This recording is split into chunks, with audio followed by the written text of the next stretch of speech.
Chers élèves, bonjour.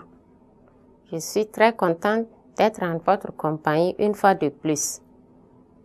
Aujourd'hui, nous allons voir une leçon de conjugaison qui a pour titre la notion du verbe.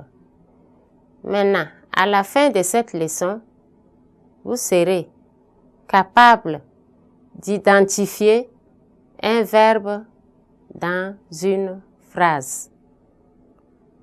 Bien. Donc, chers élèves, pour ce faire, je vous invite à prendre votre stylo et votre cahier et si vous êtes prêts, on y va. Bien. Maintenant, je vais faire la lecture du texte. Moussa prend le râteau. Ali ramasse les herbes.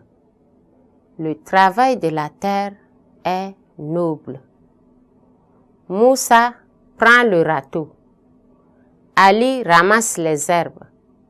Le travail de la terre est noble. Voilà.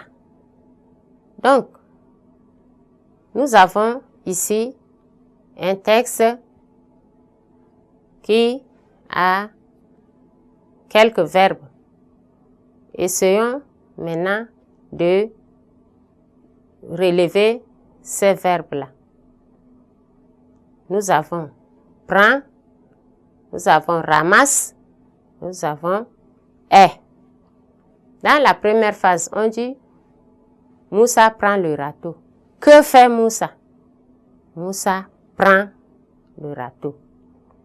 Donc, le verbe ici, prendre, exprime l'action.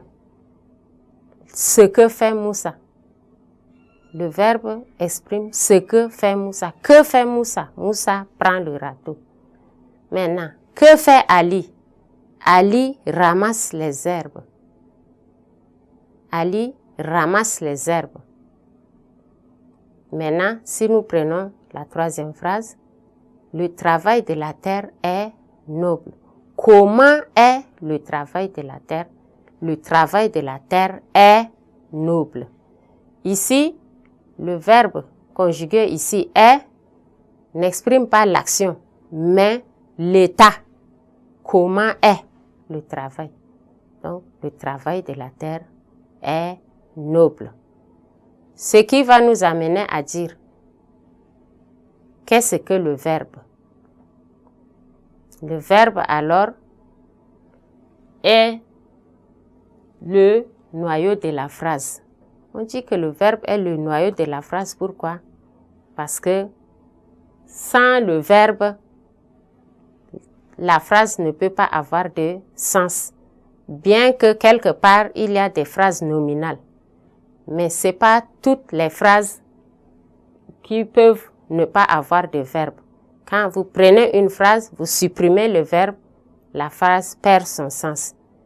Si nous essayons de prendre Moussa prend le râteau. Si je dis Moussa le râteau, est-ce que cette phrase a eu un sens? Non, elle n'a pas de sens. C'est pourquoi on dit que le verbe est le noyau de la phrase. Donc nous le définissons ainsi. Le verbe est le noyau de la phrase. Il exprime l'action que fait la personne, l'animal ou la chose, ou bien encore l'état dans lequel il se trouve, c'est-à-dire l'état dans lequel la personne, l'animal ou la chose se trouve aussi. Il détermine soit l'action, ce que la personne ou l'animal ou la chose fait, ou bien il détermine également son état. Exemple, Mariam balaie la cour. Ça, c'est l'action. Mariam fait l'action de balayer la cour. Ali est malade. Ici, le verbe être détermine l'état. L'état de Ali. Comment est Ali? Ali est malade. Bien. Le verbe détermine également la fonction des autres mots de la phrase. Par exemple, quand on dit sujet, Ali ramasse les herbes. Donc, Ali, ici, est sujet du verbe. Voilà.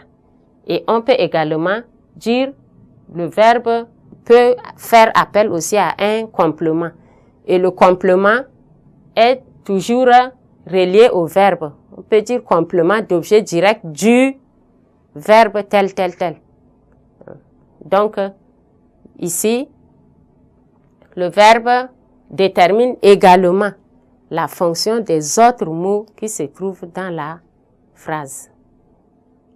Donc, ainsi prend fin notre leçon sur la notion du verbe. Au revoir et à la séquence prochaine.